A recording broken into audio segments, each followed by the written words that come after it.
Welcome to this Church Fuel series on how do I get my congregation to invite? Said in short form, congregation invitation frustration. We're going to be tackling that in this series. You are absolutely going to love it because after talking with a ton of pastors, this is an area that we all want to grow in, right? We want to see our people excited about the mission of God, sharing their faith, inviting friends and family to a Jesus-centered church, but oftentimes we're frustrated about the level of invitation, our culture of invitation, or maybe our lack of invitation. And so what we've done is we ask 100,000 pastors informally on a scale of 1 to 10, how would you rate your congregation in this area? Not surprisingly, most of them said 4 or below. In fact, wherever you're watching this, you could put, how would you informally rate your congregation? And so what we did is we started to lean into those churches that would say, hey, we're a 6, 7, 8, 9. We even had something like, I'm a 12. Like, our church absolutely loves this. And then I would respond back, would you be willing to share your best idea? Or what tips would you give to a 2? Or do you have the kind of like the thing that really got your congregation moving in this area? Would you share it with other pastors? And so we started to compile a list, and that's what we're going to do in this series is share with you the best ideas that we're learning from churches all over the globe of how do we get our people excited about inviting their friends and family. And so that is the series. So buckle up. I think you're going to absolutely love it.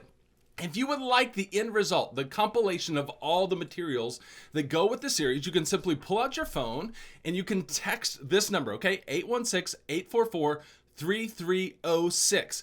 Text the word invite. Hit send. It's going to ask you for your email, and we will text you over and email you a link to all of the materials that go with this series so you can have it all in one place, because I really think it's going to help your church go to that next level. So if you're a 3, how do we get you to a 6, right? If you're like, we're a 1, like, man, let's get you moving at least in the right direction. And I want to share with you my favorite idea, okay, to kick off this series. And here it is. It's that you are going to get better at what you practice. Think about it this way. If you had to rate, it's kind of the same question on a scale of 1 to 10, how would you rate your congregation in the area of worship? My guess is that most of you would say, hey, we're better at worship than we are at inviting our friends and family. And pause for a second and think, why is that? Could it be because you practice worship every single week in your weekly services? Could it be that you've intentionally put together a team and a leader that leads the congregation into worship? Here's what I know. It's not rocket science. You are going to get better at what you practice. And so here's my favorite tip for you is once a month, set aside 5 minutes in your service. I didn't say before service, after service. I didn't say, hey, do that this week.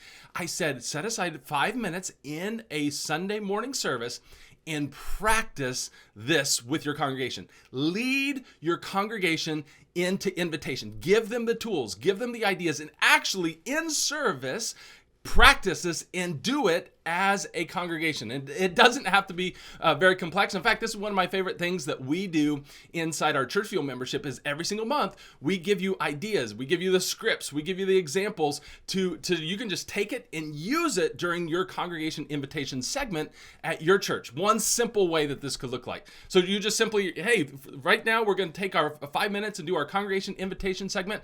I want everybody to pull out your phones. I want you to think of somebody that you know within transportation distance of our church here that might be going through a hard time. I want you to pull out your phone, and we're going to put some examples, scripts on the screen, or they're in the bulletin, and just shoot them a text and just say, hey, I'm at church this morning thanking you. Is there anything that I can be praying with you about? Send, okay? That's it. We're going to have the entire congregation just check in on one person and offer to pray. Now, you could do a whole bunch of creative things with this. At the end of service, you could come back and say, hey, if somebody responded to you, man, let's all gather around and pray for those people. Or we're going to have our prayer team come down front and bring that, and we're going to lift those people to God. Or, hey, after service, why don't you just send them an audio prayer of them? Or, so there's so many creative ways. It's not difficult, but that one simple act of leading your congregation into doing some ministry, doing some evangelism, doing some invitation, what would happen if you repeated that monthly? What would your church look like if you did that for a year, 3 years, 5 years? a decade, 5 decades. Do you see how we're going to get better if we practice this? If we set aside some time during service to lead people into this, to give them the tools, the creative ideas, and then let's just actually do this right here, right now. I'm telling you, I think if you make this a priority and you start to practice it and lead people, your culture of invitation is going to keep moving forward every single month. And that's what my prayer is for you. And ultimately, like, that just gets so excited because we're going to make heaven more crowded. So again, if you want all the materials that go with this series, we've got a lot of pastors lined up that's going to be doing videos. We've got documents with a whole bunch of just short ideas that you can use. All you need to do is text the word invite to 816-844-3306. All right, God bless. Let's work together to make heaven more crowded.